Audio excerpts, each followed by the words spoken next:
Sabe aquela sensação de estudar inglês por anos e a fluência simplesmente não vem? Pois é. Talvez o problema não esteja em quem aprende, mas sim no método. Hoje a gente vai analisar uma abordagem que promete mudar completamente essa realidade. Essa pergunta que a gente está vendo, ela ecoa a frustração de um monte de gente, né? Poxa, por que depois de tanto tempo, tanto esforço, a comunicação de verdade em inglês parece uma coisa tão distante? Vamos tentar entender o que está na raiz desse problema? E aí a gente cai na armadilha do aprendizado tradicional. O resultado é exatamente esse, aquela sensação de lentidão, sabe? Aquele medo de falar na frente dos outros e um conhecimento que no fim das contas parece que não serve para nada na vida real. A pessoa é meio que forçada a entrar numa caixinha, quando aprender deveria ser justamente o contrário, né? Deveria ser sobre quebrar barreiras. Então, é exatamente aqui que a coisa começa a mudar. É a tal da mudança de paradigma. E se em vez de forçar a pessoa a se adaptar a um método, o método fosse construído ao redor da pessoa? Bora ver como essa abordagem pessoal pode de fato virar o jogo? Essa abordagem é o método Smart Languages, e ele se apoia em 3 pilares bem simples, mas poderosos. Primeiro, personalização total, porque cada cérebro funciona de um jeito. Segundo, estímulo constante para manter a motivação lá em cima. E terceiro, foco total em resultados práticos. A ideia é que o aprendizado seja útil, desde o primeiro dia mesmo. Olha só que interessante essa comparação. De um lado, o método tradicional. O foco é no grupo, na teoria, tudo para passar em provas. Do outro lado, o método Smart. O foco é no indivíduo, na prática. Para quê? Para comunicação real.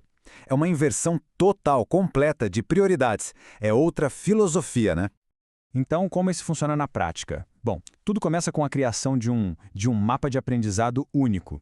E esse mapa não é baseado num livro didático genérico, não. Ele é baseado em quem é a pessoa que está aprendendo, qual o nível de inglês dela agora, quais objetivos de vida, uma viagem, uma entrevista de emprego. E vai além, olha só, leva em conta até as necessidades emocionais, como, por exemplo, construir a confiança para falar sem ter aquele medo que trava. E o segredo para essa personalização toda é a instrução individual. Pensa bem, sem as distrações de um grupo, cada minuto da aula é focado no progresso de uma única pessoa. Isso garante atenção total e um ritmo que acompanha a evolução de quem aprende, e não a média da turma. Faz toda a diferença. Ok, legal. Mas essa abordagem pessoal só funciona de verdade porque ela inverte a lógica do aprendizado. Como assim? Em vez de começar com um monte de teoria, o foco é na ação. Vamos ver direitinho como isso acontece. Esse aqui é o coração do método. O ciclo, ação primeiro. Funciona assim, ó. Passo 1, a pessoa tenta se comunicar. Passo 2, o erro acontece. E aqui está o pulo do gato. O erro não é um problema, ele é bem-vindo, é uma oportunidade. Isso leva a gente para o passo 3, a correção imediata e bem focada. E só depois disso tudo, lá no passo 4, é que a teoria entra. Mas ela não vem do nada, ela vem para explicar e resolver uma dúvida real que acabou de surgir na prática.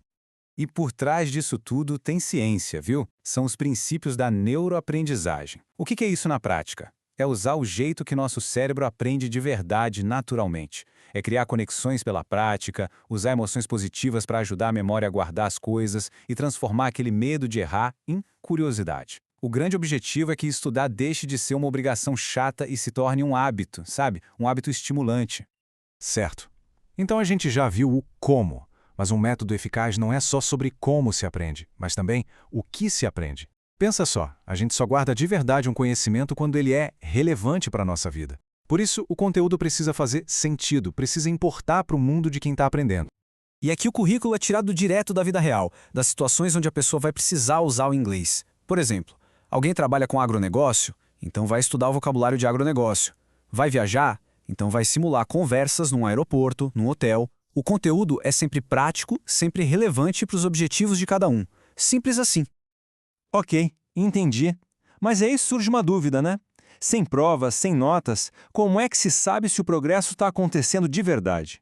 Bom, a medição do progresso também tem que ser diferente, claro. A medição aqui não é aquela prova no fim do mês que todo mundo teme. É um feedback constante, direto, com correções na hora, com suporte contínuo do professor. A pessoa nunca se sente perdida, à deriva. O progresso deixa de ser um evento, tipo o dia da prova, e vira um processo, uma coisa que dá para ver e sentir a cada aula, a cada nova conversa. E no fim das contas, o grande objetivo é exatamente este. É uma mudança de chave. É tirar o inglês daquela caixinha de matéria chata da escola e transformar ele no que ele realmente é, uma ferramenta de vida. Uma ferramenta poderosa para alcançar objetivos, sejam eles pessoais ou profissionais. E isso tudo nos deixa como uma reflexão final, né, sobre o potencial gigantesco de uma educação que é centrada no indivíduo. Fica a pergunta: o que alguém poderia conquistar se o seu aprendizado fosse de fato construído totalmente ao redor de si, e não o contrário?